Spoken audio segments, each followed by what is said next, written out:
Hello friends, आपके अपने channel the modern discussion में आपको स्वागत है। तो चलिए स्टार्ट करते हैं फर्स्ट क्वेश्चन से। पहला क्वेश्चन है, संविधान सभा की पहली बैठक कब हुई थी? तो वो फ्रेंड्स 9 दिसंबर 1946 को हुई थी। 9 दिसंबर 1946 संविधान सभागृह, आज का संसद भवन सेंट्रल हॉल में संविधान सभा की पहली बैठक हुई थी। अब बात करते हैं अगले क्वेश्चन की। अगला है, संविधान सभा के पहले अस्थायी अध्यक्ष कौन थे? तो फ्रेंड्स, संविधान सभा के पहले अस्थायी अध्यक्ष थे डॉक्टर सच्चिदानंद सिन्हा। डॉक्टर सच्चिदानंद सिन्हा को संविधान सभा का अस्थायी सदस्य चुना गया, जिन्होंने 9 दिसंबर 1946 को हुई संविधान सभा की पहली बैठक की अध्यक्षता की थी। अब बात करते हैं अगले क्वेश्चन की।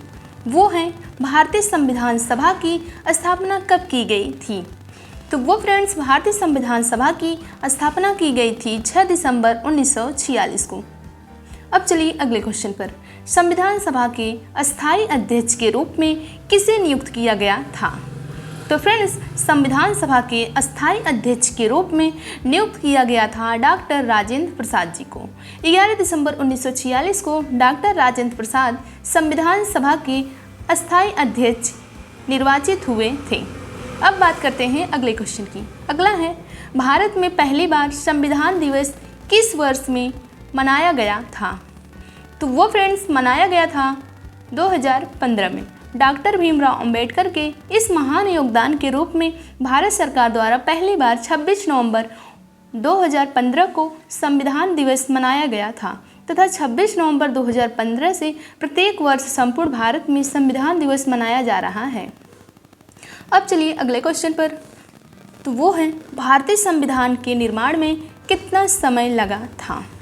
तो फ्रेंड्स, भारतीय संविधान के निर्माण में 2 वर्ष 11 माह 18 दिन का समय लगा था।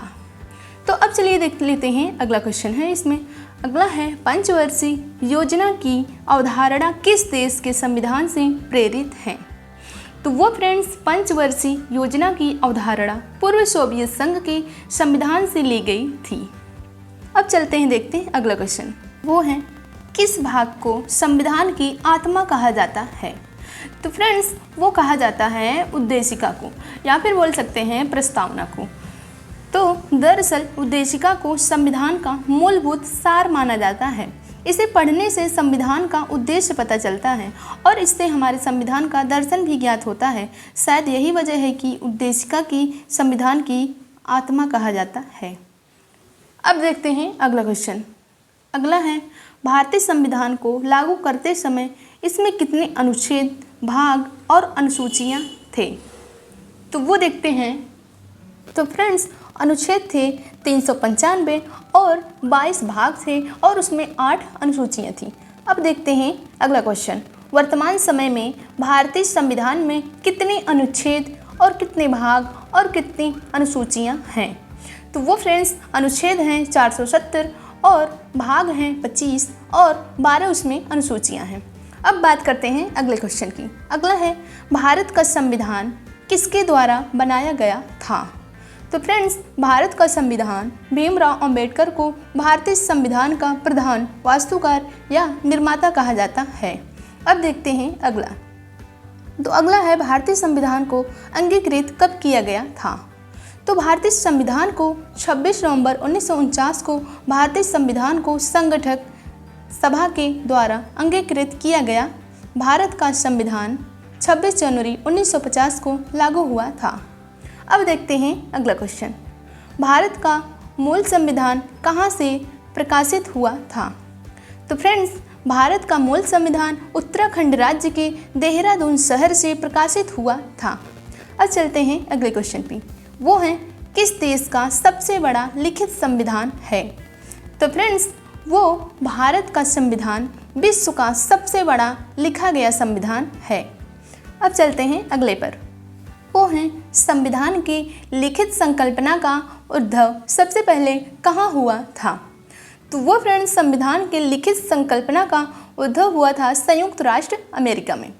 अब चलिए देखते हैं अगला क्वेश्चन। भारत का मूल संविधान कहाँ संरक्षित हैं? तो वो फ्रेंड्स हैं, मूल संविधान संसद भवन में संरक्षित हैं। अब चलिए देखते हैं अगला, प्रारूप समिति के अध्यक्ष कौन हैं? तो वो फ्रेंड्स प्रारूप समिति के अध्यक्ष हैं डॉक्टर भीमराव अंबेडकर जी।